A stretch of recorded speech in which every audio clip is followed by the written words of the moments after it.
Bangladesh Pakistan match মানে সবসময় একটু উত্তেজনার। রাজনৈতিক ইতিহাস, সাবকন্টিনেন্টের দেশ, এশিয়া কাপ সব মিলে একটু আলাদা অ্যাটেনশন থাকে এই ম্যাচকে ঘিরে। তাই আবারও সেই বহুল প্রতীক্ষিত ম্যাচ এবার মিরপুরে। তাই শেরেবাংলা জাতীয় ক্রিকেট স্টেডিয়ামে 3টি টি-20 খেলতে ইতিমধ্যে ঢাকায় পৌঁছেছে পাকিস্তান দলের একাংশ।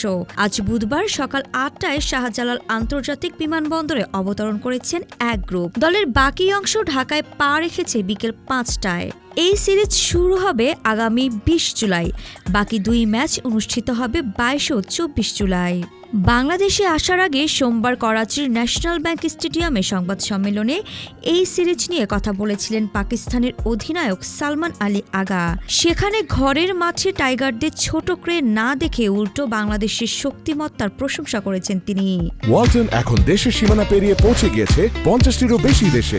ওয়ালটন, ঘরে ঘরে বিশ্বজুড়ে। পাকিস্তান অধিনায়ক বলেন, আমরা বাংলাদেশকে হালকাভাবে নিচ্ছি না।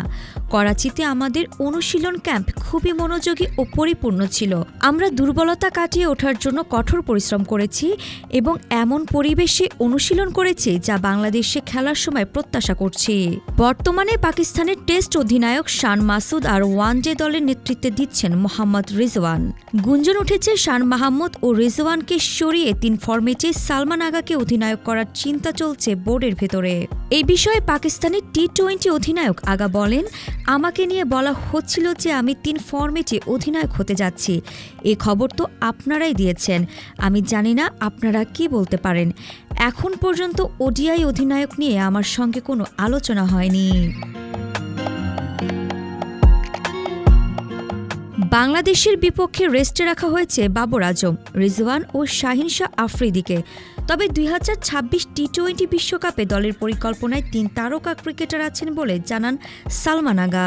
তিনি বলেন, আমাদের এমন খেলোয়াড় প্রয়োজন যারা যে কোনো সময়ে কাউকে রিপ্লেস করতে পারে। তাই আমরা বেঞ্চ শক্তিশালী করে গড়ে তুলছি। ভবিষ্যতে পরিকল্পনার অংশ হিসেবে আমরা 25 জন খেলোয়াড়ের একটি পুল চূড়ান্ত করেছি এবং ওই 25 জনকেই টি-20 বিশ্বকাপ পর্যন্ত খেলতে দেখা যাবে। শাহিন শাহ আফ্রিদি, বাবর আজম ও মোহাম্মদ রিজওয়ান হলেন সিনিয়র খেলোয়াড় এবং তারা এই পুলের অন্তর্ভুক্ত। আরিফা জাহান প্রিনন, বিডি আর্কাইভ।